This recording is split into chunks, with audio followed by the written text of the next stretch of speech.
everybody for being with us, and we're looking forward. Ora, so Ora Goldberg. Thank you so much. Thank you. An honor for me to speak, and welcome, ladies. Thank you for making time in your hectic Thursday night schedule to come and learn some Torah. We'll try and make it worth your while. Tonight we're going to talk about this month that we have just entered, which is the month of Kislev. This past Monday night was Rosh Chodesh Kislev, so we have just left the month of Cheshvan and entered this month of Kislev. Cheshvan was a month which we also refer to as Mar Cheshvan or Bitter Cheshvan, which is a month that seemingly looks like a very empty month. It's stepping off the roller coaster of Elul and Tishrei. It's stepping out of Rosh Hashanah and Yom Kippur and Sukkot and Simchas Torah and very intense time with Hashem, and stepping into the seemingly very ordinary month. And here we are stepping into the month of Kislev, which is all about light and miracles. Now, the way that the Jewish months work is that the world was created in such a way that a certain energy was invested in every month of the year. And because of that energy that was invested in that month, certain events happen. So in other words, when we celebrate any Chag, it's not only commemorative, it's not only remembering the event that happened, but rather we are cognizant of the fact that that event only happened at that particular time because Hashem invested a certain energy in that month, and it couldn't have happened at any other time.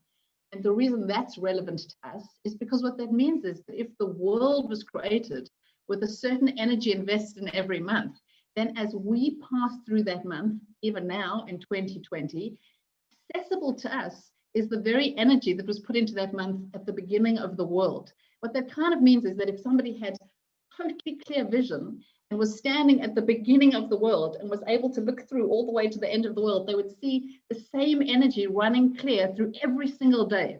Now, if we lived on such a super spiritual level to be able to tap into that on every single day, that's another level. But let's at least try access this idea of a monthly power that we can invest in and try to figure out what's happening during that month. And the reason that that's relevant to us is because what that means is that we should never leave any month the way that we entered it. There's something in that month that if we know what to access, we can take it out of that month and be something different than we were when we entered that month. Okay, so what we're going to try and look for is as we enter the month of Kislev, we want to know, how does this energy manifest in the physical world? What is it that it can change for us? How's it going to affect us? What do we want to derive out of it? And what can we work on? That's what we want to be looking at as we enter every month. We want to find out what the theme is of that month and how we can bring it into our own personal lives. And I'll give you an example of what I mean by that, if this is not an idea familiar to you. For example, when we go through Pesach, the idea of Pesach, although it looks very commemorative because every single year we sit around that same table and we eat the same food and we remember different things depending on what it is that we're eating. But at the same time as we're doing that, we're also remembering that the reason Pesach happened exactly when it happened is because there was an energy in the world to allow freedom to happen at that time, not a day before and not a day after, and certainly not a month before or a month after, because in that month was invested the possibility for the Jewish people to become a free people. What that also means is that for us, as we sit around that Seder, there is a personal opportunity to invest in freedom. Now, the context is different. We're not in slavery, but we all have personal limitations. We all have things holding us back personally. So as we pass through Pesach, as an example, we have this opportunity to tap into personal freedom. So what is it that we're tapping into when we come into Kislev that made the Chanukah story happen?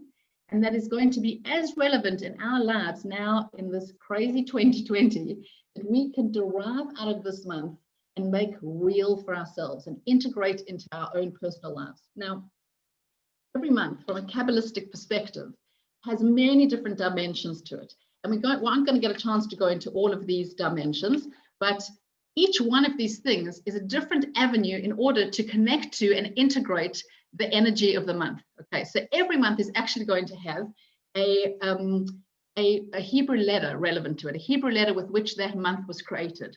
Every month is going to have the color associated with it, one of the tribes associated with it, a body part associated with it, a sense of the body associated with it, a different combination of Hashem's name associated with it, that the world was created with. It's the whole subject in and of itself.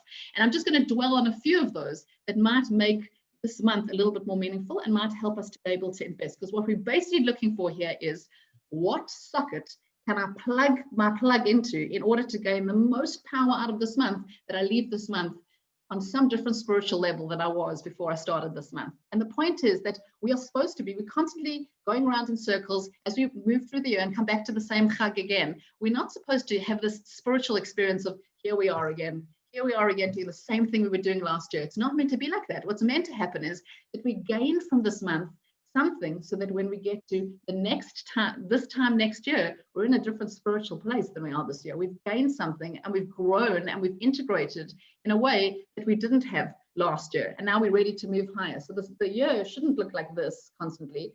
The year should be looking like this. That's where we're moving towards, upwards and upwards and upwards. So in this month of Kislev, let's touch on a few of these ideas that are central and that we can pull something out of. So first of all, Kislev, Kabbalistically speaking, Kislev was created with the letter Samach, okay? The round letter Samach. The word Samach comes from the word Samech, which means to rely on or to support. We know the word Samech Noflim, who supports those who have fallen, okay? One of the integral ideas of the month of Kislev is this idea of relying on Hashem, of trust in Hashem, of allowing Hashem to support us. I think that, you know, we're in very unique times now, where it's been made abundantly clear, if it hasn't yet been clear to you, that we are in times where we are absolutely not in control. We are absolutely not in control. All control has been taken away from us. So what better month to make this real than in a month of Kislev, which makes it very clear that this is the time to trust Hashem. This is the time to rely on Hashem and let Hashem support us. This month of trust. And the truth is that when we talk about the month of Kislev being a month of miracles, so where do the miracles come from? The vessel to empower the miracles is through the idea of trust. Trusting Hashem and allowing those miracles to happen. Now, if we look outside our window, it's winter at the moment, and we're in that stage of the year where it's really hard to believe that it's ever going to be light again and that anything's ever going to grow again. And for any of you who, like me, are not originally from England, it's going to take a lifetime to ever get used to the fact that, like, there is a time of the year when the sun sets at 4. Then it's difficult to see past that. It's hard to see past this time that just looks constantly dark. And the physical reality of now, this season, mirrors what was happening at this time many years ago. What was happening is that in the story of Chanukah, we know that there was a time when things looked so dark and hopeless, where it did look like the sun would literally never shine again, where it looked like things would never be right again. And the miracle of that story, amongst other miracles, but really the key miracle of that story is not even so much that they found this oil which lasted for 8 days. Almost a bigger miracle than that is the fact that they looked for that oil. Because you know what looking for that oil shows? It shows that they had hope, and it shows that they had trust. It shows that they believed that there'd be light again. When you don't hope and you don't trust, you don't bother looking for light. They were looking for the light because they believed that there would be light again. And that's almost a bigger miracle. And because they did that, that's something that we can tap into at that time as well, at this time as well, that even when things look dark and even when things look bleak, we're able to tap into this ability to trust that Hashem is there, that there will be light again, that there will be hope again. The sense of this month is the sense of sleep. Now, interestingly, all these always interrelate with each other. So what is the sense of sleep have to do with the idea of trust? Well, when you sleep well, you're sleeping well because you are hopeful, because you're trusting, because you believe that you'll wake up tomorrow. When you feel anxious and worried, it's very difficult to fall asleep. Sleep is hard to come by when you're not in a place of trust and hope. So the sense of this month is the sense of sleep. But not sleeping through this month, sleeping with a sense that Hashem is holding us, that you can go to sleep trusting that Hashem has a bigger plan, that Hashem runs the world. So sleep from the perspective of not zombie sleep, trustful sleep, hopeful sleep. Then also, not that I am a massive, not that I have massive knowledge about gematria, but an interesting gematria that I saw, which apparently is called, for any of you who are aficionados in this field, gematria melea, which means taking the letters of the gematria, but taking each letter of the word. So for example, if you take the word Kislev, and the first letter is kaf, taking the kaf and the pei of the kaf, okay? So Kislev, but taking all the letters that make each letter and adding them together, it adds up to, or it equals to the same words as Av Harachamim, which means our merciful Father. That this idea of trust should lead us to a place where we recognize that Hashem is full of rachamim, that Hashem is always looking after us, that Hashem is always looking out for us. And that if we allow ourselves to be in this place of trust, that is what will lead us to be able to see that clearly, that Hashem really is looking out for us. Because of this idea of this energy in the month of Kislev, we know that the story of Chanukah and the story that happened in Kislev could not have happened in any other month. It had to have happened in this month. And what happened during this month, very key to the story of Chanukah, is the quality or the ability of Mesiras Nefesh, of almost sort of sacrificing oneself, of going above and beyond and having a bit of self-sacrifice. That the whole story of what happened at Chanukah time was illogical. The fact that, who in their right mind would have entered a war like this? This is like these pale, skinny yeshiva bochrim against these Greeks whose whole ethos was all about physical fitness and physical ability. It's a war that makes zero sense. If you looked at this from the outside, you would say, who would step into this? The only person who'd step into this is somebody with Mesiras Nefesh. The only person who'd step into this is somebody with trust, somebody who believed that there was something beyond what you see, that if this is what Hashem wants us to do, then this is what Hashem will save us from, even though from the outside it makes zero sense. So very key to the story of Chanukah is this idea of Mesiras Nefesh, of self-sacrifice and stepping out of one's comfort zone for what's right. And we know that as human beings, our default is to love our comfort zone. Our default is to love to be in the place of comfort and not step out of there because it's scary. But you know what else happens when you step out of your comfort zone? You grow. You're missing out on growth when you don't step out of your comfortable space. So the lesson of this Mesiras Nefesh is being willing in this month to step out of our comfort zone for what's right, to allow ourselves the opportunity for growth, even sometimes when it's scary. And it's interesting that the idea of trust and trusting in Hashem can also lead to a little bit of complacency, because a person can just say, well, I don't need to do anything because I trust Hashem. Hashem will take care of this. But there can be a place there which is not a good place to be in, a place of a little bit being complacent, that I don't need to do anything. Hashem's going to sort it all out. So it's interesting that in this month we have the opportunity to actually find the balance here, because on the one hand we have trust, on the other hand we have Mesiras Nefesh, that we need to be in this place where we believe that Hashem is going to take care of things, but not so much that we sit back and sleep through this month, where we trust, but we're also willing to step out of our box and out of our comfort zone and take that extra step in the right direction in order to bring light and meaning into the world, and trust that Hashem will take care of things. You do what's right, Hashem will do what's left. That's the motto of the month. Okay. Now, as well as that, we know that life follows a sort of a natural order. It's comforting to us to know that there is a natural order to the world that we can always rely on. Okay, so we know that day will always follow night. Certain seasons will always follow each other.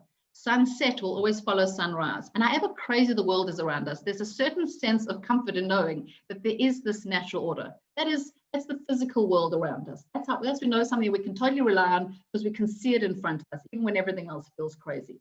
And that's reflected in a lot of things which are the number 7 that are part of this natural physical world. So there's 7 colors in a rainbow, there's 7 days of the week, there's 7 directions, including the center, there's 7 basic music notes. These are all the things in the physical world that are a sign of reaching completion in this world. Okay, so when does a person have a 7 kind of feeling in this world? Is when you reach the end of an accomplished day. That's a feeling of 7. Like things came your way, you completed them, your day's over, it was a 7. Okay? You have had a 7 day. Now then, there's the number 8. What is the number 8? 8 is not natural. 8 is supernatural. 8 is the metaphysical world. It's beyond this physical world. And the world beyond our primary senses. It's not the world you can smell or see or touch or feel. It's the world that's something beyond that. In a way, it's almost a 6th sense. And it's the part of the world that's the part that we feel connected to, the part of us that is our neshama, the part of us that is our spirit. It's the part of us that enables us to overcome things that don't look overcomable. It's the part of us that's able to tap into kindness and giving and changing the world around us because of those things.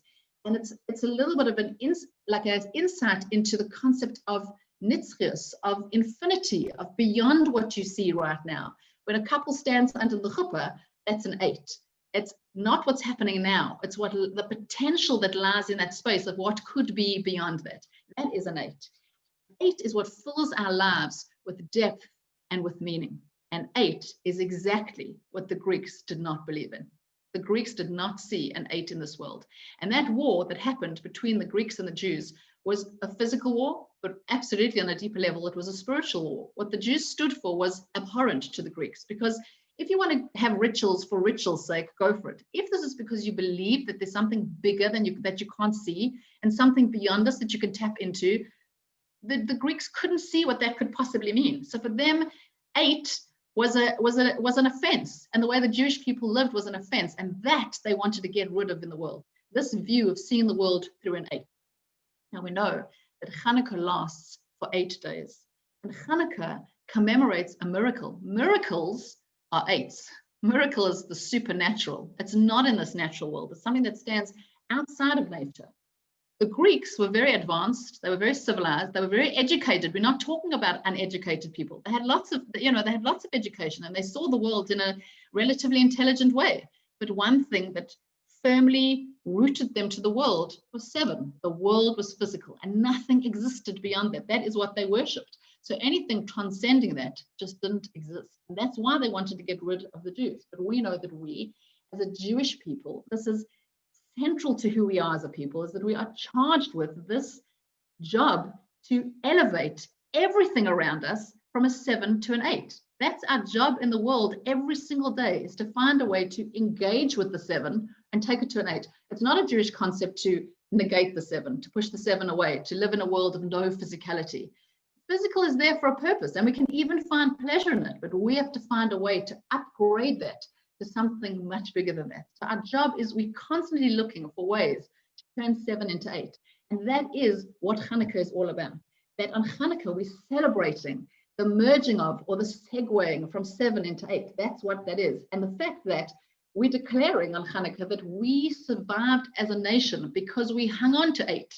And that nation that only hung on to 7 and couldn't see 8 doesn't exist anymore. That even though we're the few against the many and our odds looked slim, and against all logic, we survived, and we'll do it again because we're a nation who holds on to 8, and that's our history. It's always been like that. By logic's sake, there's plenty of things we shouldn't have survived. So when we get to the 8th day of Chanukah, the 8th day of Chanukah is called Zos Chanukah. What does Zos Chanukah mean? This is Chanukah. This 8th day of Chanukah, this is when it all gets rounded off. This is really what Chanukah is all about, this 8th day. And all of this is the energy running through this whole month of Kislev as we move towards this idea of 8. But on that day of Chanukah, what we're saying is, on this day, we're taking 7 to 8. On this day, we're integrating everything that's come before it, and we're taking it to the next level. We're taking it to the level of miracles. We're taking it to the level beyond what you can see and feel and touch, to supernatural, to a world that's above all of this, that's rooted in our connection with something meaningful, that's rooted in our connection to Hashem. And this realization that we are constantly being sustained by Hashem, that we are only here because of what Hashem keeps on giving us, that we are vessels for that. And that is the merging into this 8.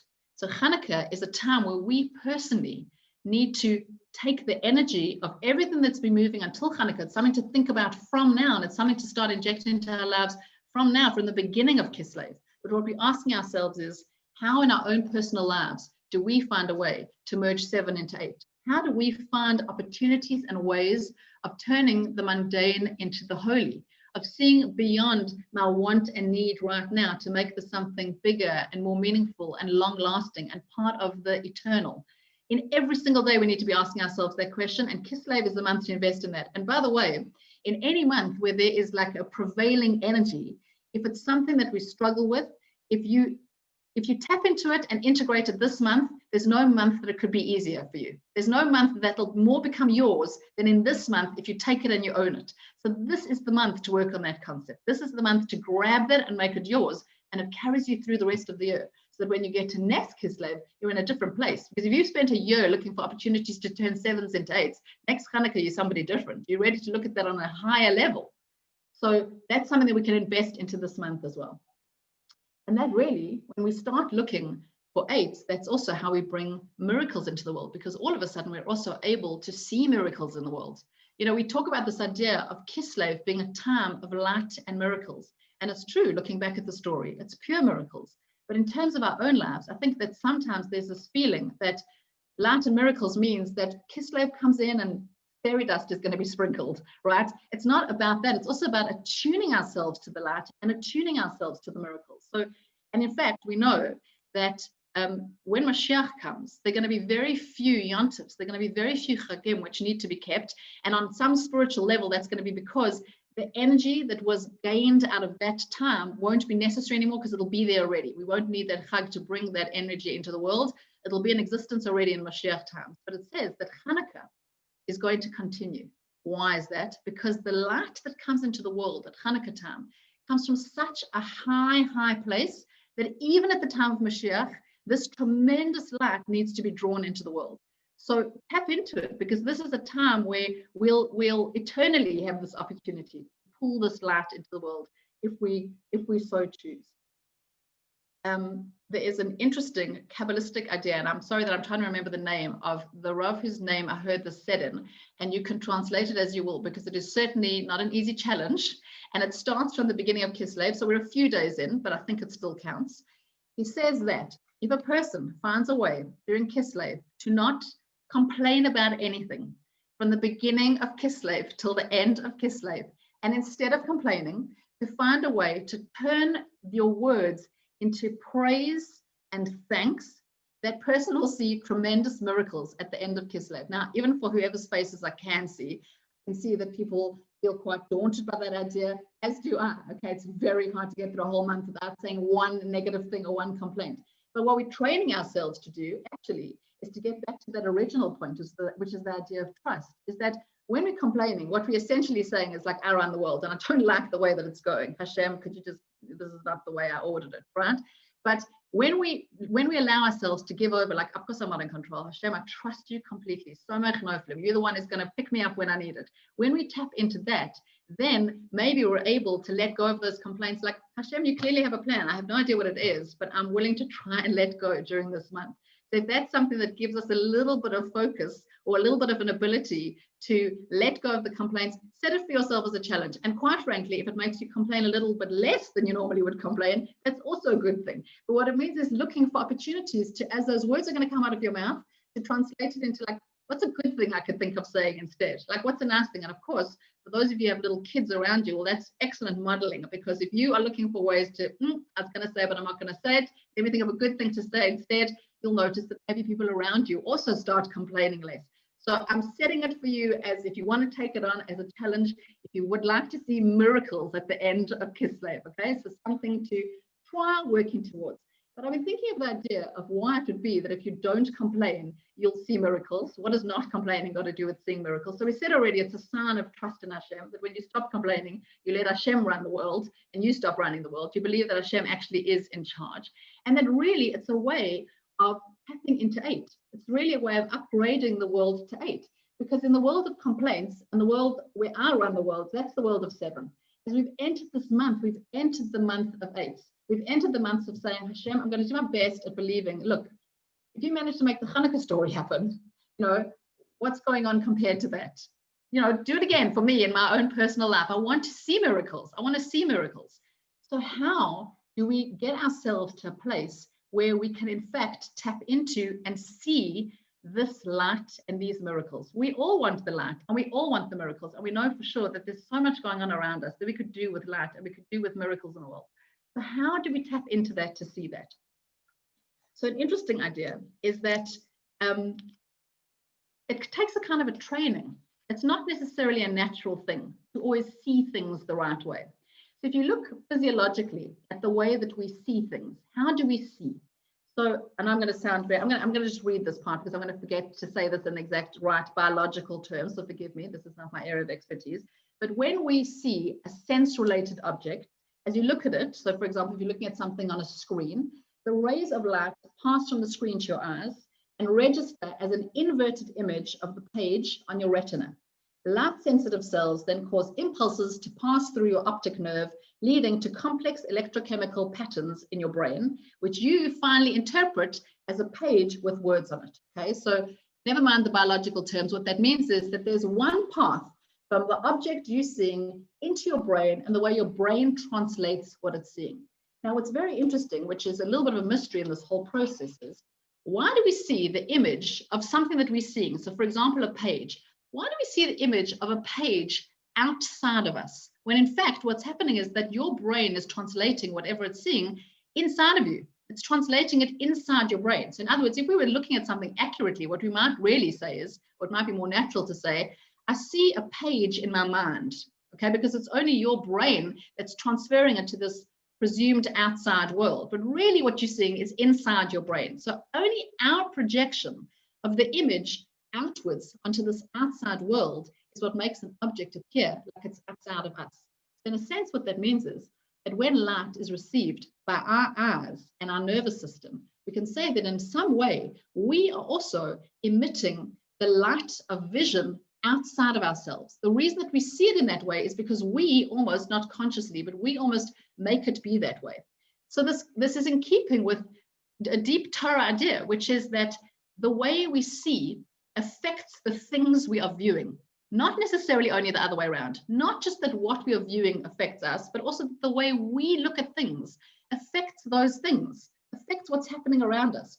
So for example, a person who has a pure intention and comes into something with the right kavanah, when they're looking at something, they can create a kind of like a positive energy around them. And the opposite is true. When a person enters something with a negative expectation, negative energy, they will also affect what's happening around them in a negative way. Now, an interesting example of this is that we know, and there are many examples of the same idea being true, but just to pick a famous story, right, is that we know when we read the story of the spies, the story is that Moshe sends out these 12 scouts, or these 12 spies, and the leaders are each of these, the wording of sending them out is it says, see what the land is like. Okay, go out and see what this land is like. So we talk about this as if they are spies who've been sent to spy on the land, but it actually says that they were actually supposed to go in there and figure out the best way to conquer the land. Not just to go figure out the best way to conquer the land, but just to observe the land. Come back and tell me what you see. So they go to see the land, and it says that on a deeper level, not only were they supposed to go and see goodness in the land and come back and report the goodness that they saw, but what they also had the power to do at that time was to affect the land by what they saw. That if they were able to look at that land and see that land positively, they would be able to elevate the land. They would be able to almost sort of like acquire the land. In a sense, what they'd be doing is taking the land from a 7 to an 8. Seeing not just land, but seeing purpose and potential and godliness there, and elevating it from something trivial to something miraculous. They had the potential to observe that and see that and come back and report that. And it says that in a sense, 10 out of 12 of them failed their mission because they returned with a very negative report. And what was their negative report? Their report is that they say, we saw that there were giants and we were in our own eyes grasshoppers, and so we were in their eyes. Now, the truth is that they didn't have any way of asking the people who saw them what they thought of them. They didn't go interview them and say, well, what's your opinion of us? How would they have known what they were thought of by the natives of the land? It says that what they saw was that they felt that they were unfit, and they felt that they weren't ready, and they weren't ready to look at things in a positive way. And that's why they perceived that those who were looking at them from a negative perspective as grasshoppers, and that they were giants. So they came in there with a perspective of negativity. They weren't ready to be in that place yet. And because of that, they came back and reported from a place of negativity, and they affected the land by the words that they said. In contrast, we know that the other 2 spies who were there, which was Yeshua and Kislev, they understood, they had a deeper understanding of the inherent benefit of inhabiting the land of Israel, that there was something holy about this, that it was something beyond what you just see, and the land wasn't just the frightening place that it might have been translated into. And they became excited, and they became excited about the land of Israel. And because of that, they observed exactly what the others observed. It's not that they saw a different reality, but they translated it differently. What they saw looked different because of their intentions. And they came back with a totally different message. What they translated was, we should go up and take possession of the land. We can definitely do it. We can definitely do it. We have the capacity to do this. In fact, what they did with those words was they created a reality where that land really could be conquered. And in fact, it was Yeshua, that one who came back seeing things in a positive light, who was empowered to lead the nation into that land because of the way he had seen that land. So it's one of numerous examples of how the way we see things can change that thing, that we have the capacity to change reality by the way that we see things.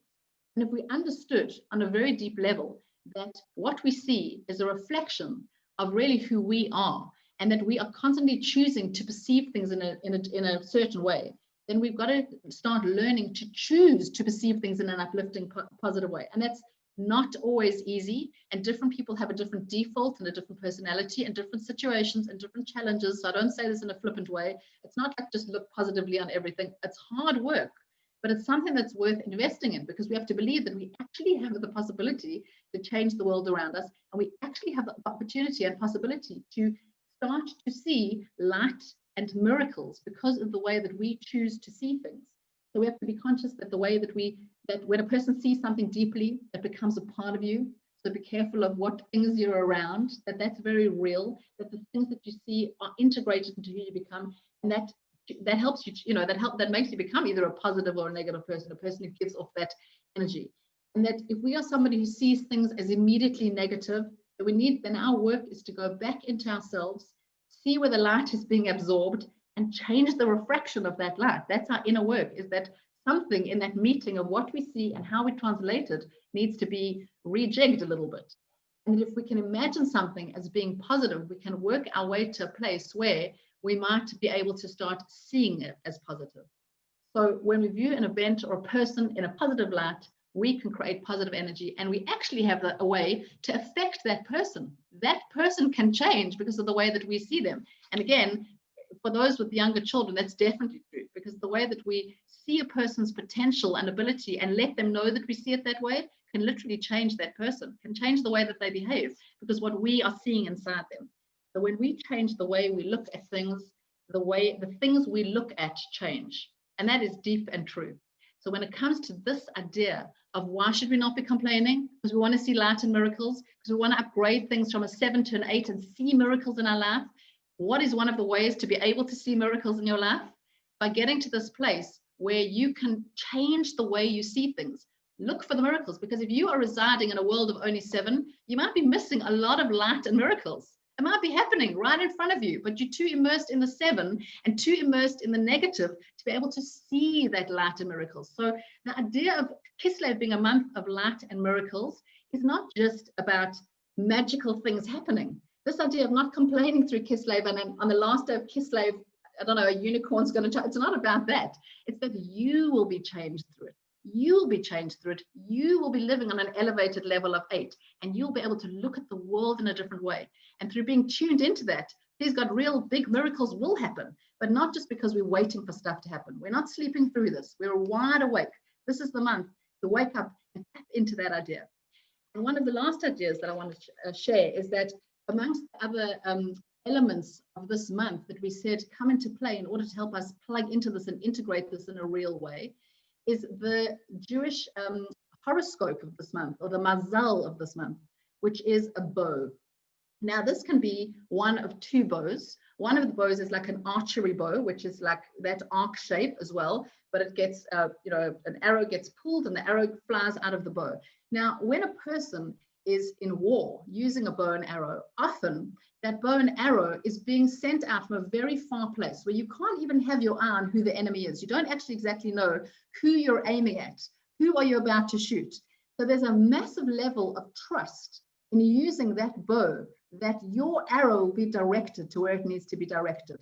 So because we said this all ties in with each other, that bow is reflective of this deep idea of trust in this month. That when we look at even the mazal of this month, it ties into the idea of deep trust that Hashem is directing us where we need to be. But as you put that arrow into the bow, it's going to go to where it needs to go. Again, you do what's right and Hashem will do what's left. That bow shows us that we need to put ultimate trust in Hashem. The other bow that this is talking about is the rainbow. And the reason it's the rainbow is because this is the month of Kislev, is when the flood stopped, and where that rainbow was presented as a covenant between Hashem and us, that Hashem would never make another flood again that would destroy the world. So there are ideas that one is not supposed to stare at a rainbow for too long. There's a bracha that you say when you say a rainbow. Well, what are you supposed to be thinking when you look at that rainbow? What's the message behind the rainbow? So there's a few different messages behind that rainbow. But one of them is, how does the colors of a rainbow get created? Really, it's all white light that is, depending on its proximity to the original light, the way the white light shines through it creates different lights. So the one at the top, which is the closest to the light, which is red, and the one where the light has already been distilled is violet at the end, and all the way through all of those colors. So there's a few ways of looking at what that means. First of all, that means that when we look at that creation, instantly we need to think, it's always magical when you see a rainbow in the sky. That comes from Hashem. Like, not only is that a covenant, but that's just a wonderful, amazing gift, actually beyond nature, that Hashem is sending us. But what else are you supposed to think about when you look at that? Is that in a rainbow, there are all these different colors.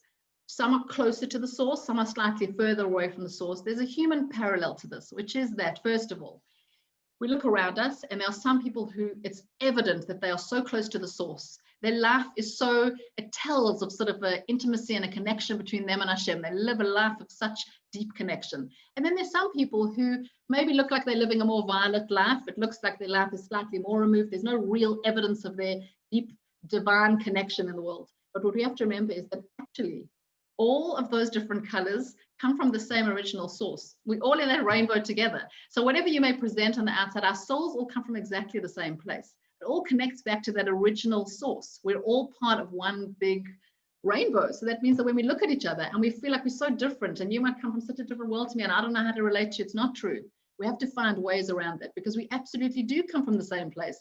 The rainbow is the perfect proof of that. And on a more personal and individual level, we also in our lives go through all of those different colors, right? There's days when we're feeling red and passionate and connected and plugged in, and days when we're feeling a little bit violet and a little bit passive and a little bit disconnected and a little bit blue and a little bit not like we really feel part of the program. But in both of those times and all of the times in between, because light's going to lead you through all of those colors, we also all need to remember your soul still deeply connects to Hashem, always, always, whatever you're feeling today. And Hashem knows exactly what you're feeling today, and he'll take you through it. He'll take you through to the other colors as well. That life's always full of that. And that even if today's feeling blue, there'll be a red again. There'll be all the other colors in between. That's also our personal lives. So any of those, even if you don't look at the rainbow for a very long time, take a glimpse. But that's what this month is also symbolic of.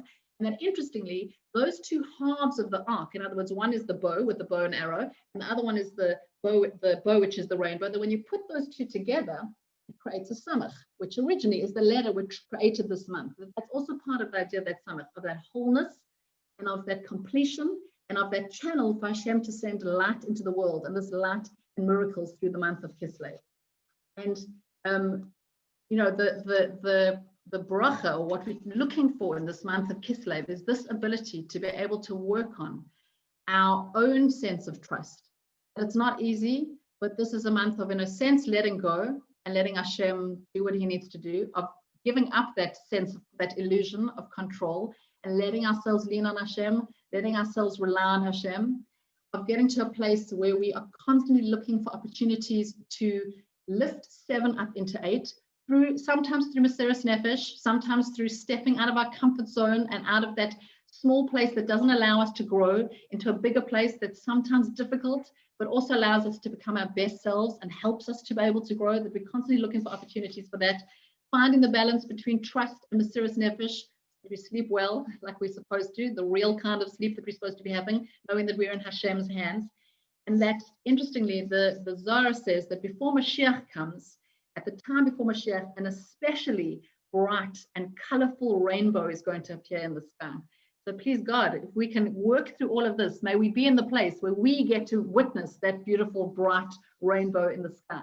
And we also know that, you know, please God, through Chanukah being recurrent every year, even through the time of Mashiach, that we have this ability to tap into this light and draw it down into the world and make it ours in our own personal life. And you know that when you draw light into your own personal life, you have more light to give to others. You are able to shine that light and spread that to other people. And that becomes a miracle in and of itself, that you can light up the world around you, that it takes a tiny bit of light. But if each one of us takes a little bit of that light, I think especially now when people are struggling and it's difficult, it's not easy. One of the ways that we can, you know, is constantly looking outwards. Who owes this to me and who should be doing that for me? And why did that person not?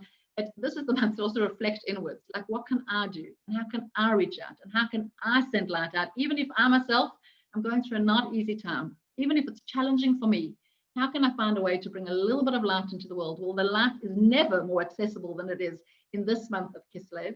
And if we're able, if we just allow ourselves a little bit to tap into that, may we be blessed manyfold with all the light that shines back into our own lives, and feel that when we leave Kislev, we really have plugged into something tremendously light and miraculous. And may we all merit to see that ultimate lighting of the candles in the Beis HaMikdash very, very soon.